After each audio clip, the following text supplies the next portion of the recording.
नमस्कार. महाराष्ट्रातील तमाम माता भगिनींचं लाडकी बहीण योजनेच्या नवीन व्हिडिओमध्ये स्वागत आहे. लाडक्या बहिणींसाठी सर्वात मोठी बातमी, सर्वात मोठी खुशखबर, सर्वात मोठी गुड न्यूज लाडक्या बहिणींसाठी. पाहू शकता बघा, मार्चचा हप्ता कधी जमा होणार.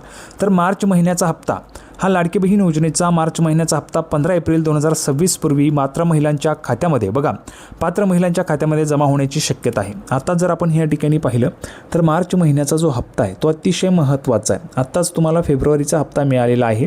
फेबचा हप्ता मिळाल्यानंतर आता मार्चचा जो हप्ता आहे हा तुम्हाला पाहिजे. भरपूर महिलांच्या कमेंट्स आहेत, दादा मार्चचा हप्ता कधी येणार आहे.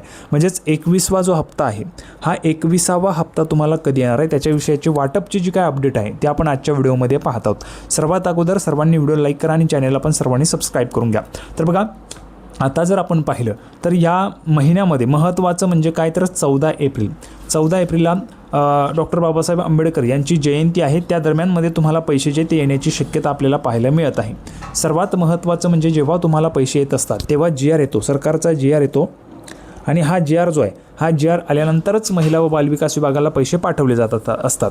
आता महत्त्वाचं म्हणजे काय, तर लक्षात घ्या बघा, हा जो काही महिना आहे मार्च महिना, हा महिना आहे आर्थिक वर्षाचा शेवटचा महिना. या महिन्याचे पैसे तुमचे राहिलेले आहेत. यानंतर तुमचे एप्रिलपासूनचे जे काही पैसे आहेत ते रेग्युलर झाले पाहिजे अशी आपली मागणी आहे सरकारकडे.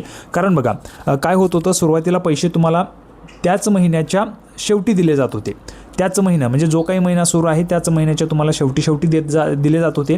त्याच्यानंतर काय झालं की दुसऱ्या महिन्याच्या पहिल्या किंवा दुसऱ्या आठवड्यामध्ये पैसे येत होते. परंतु आता काय होतं आहे की दुसऱ्या महिन्याच्या शेवटच्या आठवड्यामध्ये तुम्हाला पैसे जमा होत आहे. म्हणजे हे काय झालेलं आहे की थोडं उशीर ह्या ठिकाणी होत आहे. त्याच्यामुळे हे जे काही रेग्युलर सरकारने केलं पाहिजे. आणि मागेच आपण पाहिलं असेल, महिला व बालविकास विभागाच्या मंत्री माननीय आदितीताई तटकरे यांनी पण म्हटलं होतं की आम्ही रेग्युलराईज करण्याचा प्रयत्न करत आहोत. त्याच्यामध्ये KYCची प्रक्रिया पण सुरू झाली आहे.